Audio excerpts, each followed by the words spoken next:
Welcome to hit TV. నేను మీ Ayushman. So ఈ రోజు మనము స్టాక్ మార్కెట్ అప్డేట్స్ చూసుకుందాము. అలాగే రేపు మార్కెట్లు ఎలా ఉండే ఛాన్సెస్ ఉన్నాయి దాని గురించి కూడా డిస్కస్ చేద్దాము. ఫస్ట్ ఇక్కడ మనము డైలీ చార్ట్లో చూసుకుంటే గనక మనకు కనిపిస్తుంది మార్కెట్ నిన్న మాత్రము ఒక మంచి ఫాల్ చూపించింది. ఆ ఫాల్ మనకు కనపడడానికి కారణము మనము చాలా అనుకోవచ్చు. నిన్న సెబీ అనౌన్స్మెంట్ అని మనందరికీ తెలిసినట్టు ఆ అనౌన్స్మెంట్లో ఏదన్నా ఆ ఫ్యూచర్స్ అండ్ ఆప్షన్స్ డెరివేటివ్స్కి చాలా చేంజెస్ వచ్చే రూమర్స్ అనేది మార్కెట్లో ఉన్నాయి. దానివల్ల కూడా ఏదైనా పానిక్ అయ్యి మార్కెట్లో ఒక నెగిటివ్ సెంటిమెంట్ కనపడినట్టు అనుకోవచ్చు. కానీ ఫాల్ మాత్రము మనకు బాగా వచ్చింది. కానీ ఆ ఒక్క ఫాల్ని మనం పట్టుకొని మార్కెట్ ఇప్పుడు బేరిష్ సైడ్లో ఉంది, మార్కెట్ ఇప్పటి నుంచి పడబోతుంది అనే కన్క్లూజన్కి మాత్రం రాకూడదు. ఇలాంటి సందర్భాలు ఏంటంటే ఒక మంచి కన్ఫర్మేషన్ కోసం మనం వెయిట్ చేయాలి. మనకు ఒకవేళ కరెక్ట్గా ఫాల్ చూపిస్తూ ఉంది, ఫాల్ చూపిస్తూ ఈ జోన్ని కూడా బ్రేక్ చేసి ఇంకా ఫాల్ కనిపిస్తుంది అంటే అప్పుడు మనం మార్కెట్ ఒక బేరిష్ జోన్లోకి వచ్చినట్టు అనుకోవచ్చు. అక్కడ నుంచి సెల్లింగ్ అనేది మనం స్టార్ట్ చేయవచ్చు. కానీ ప్రస్తుతానికి ఇవాళ కూడా చూసుకుంటే ఏంటంటే మార్కెట్ ఇంకా క్లోజ్ అవడానికి ఆల్మోస్ట్ ఒక హాఫ్ అన్ అవర్ టైం ఉంది. ఇప్పుడు కూడా మార్కెట్ మనం చూసుకుంటే సస్టైన్ అవుతుందన్నమాట.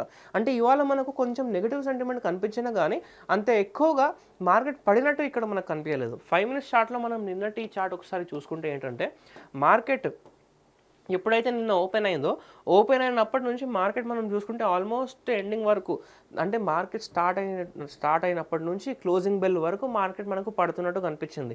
అంత నెగిటివ్ సెంటిమెంట్ ఉన్నప్పుడు ఈ రోజు కూడా ఒకవేళ అంత సెల్లింగ్ ప్రెషర్ ఉంటే అంత ప్రతి ఒక్కరు డంప్ చేస్తున్నట్లయితే ఈ రోజు కూడా పడాల్సింది. కానీ ఈరోజు సస్టైన్ చేస్తుందంటే ఏదో ఉంది, మనకు ఆ ట్రేడింగ్ వాల్యూమ్స్లో ఈరోజు కనబడట్లేదు. సో అందుకని చెప్పేసి మనం కొంచెం కాషియస్గా ఉంటూ ఈ కొన్ని రోజుల్లో ఒక 2-3 డేస్ ట్రేడ్ చేయకుండా ఉంటే ఇంకా మంచిది.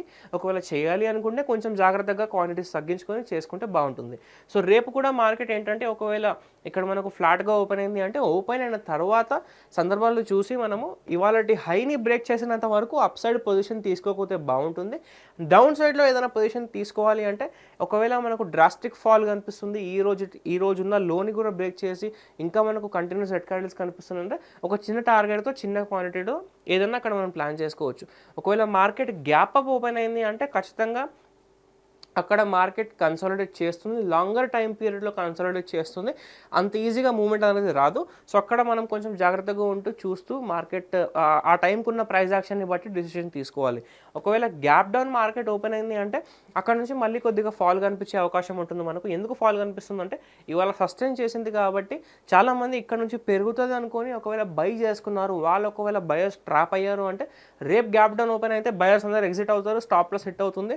అక్కడ నుంచి మార్కెట్ మళ్ళీ కిందికి రావడానికి ఛాన్స్ మాత్రం ఉంటుంది. సో ఖచ్చితంగా ఓపెనింగ్ని బట్టి అంతేకాకుండా ఆ టైంకి సిచ్యువేషన్కి వాల్యూమ్స్ బట్టి ప్రైస్ యాక్షన్ బట్టి రియల్ టైం మార్కెట్లో మనం ట్రేడ్ మెల్లగా చిన్న క్వాంటిటీస్తో ప్రస్తుతానికి చేస్తే బాగుంటుంది. మనం ఎక్కువగా క్యాపిటల్ అనేది కోల్పోకుండా కొంచెం సేఫ్ సైడ్ ఉంటూ ట్రేడ్ అనేది చేసుకోవచ్చు. అప్పుడే మనం మార్కెట్లో కూడా లాంగర్ టైం పీరియడ్లో ఉంటామన్నమాట. సో రేపు మార్కెట్లో ఏం జరగబోతుందని మీరు అనుకుంటున్నారు అది కూడా కింద కామెంట్ చేయండి. మన ఛానల్ని సబ్స్క్రైబ్ చేసుకోండి, వీడియోని లైక్ చేసి ప్రతి ఒక్కరితో షేర్ చేయండి. Thank you. Hit TV app ని డౌన్లోడ్ చేసుకోండి. ఇందులో short news, live news, entertainment movies అన్ని అవైలబుల్ గా ఉన్నాయి. Please download Hit TV app. Hit TV app hit TV యాప్ని ఫ్రీగా డౌన్లోడ్ చేసుకోండి.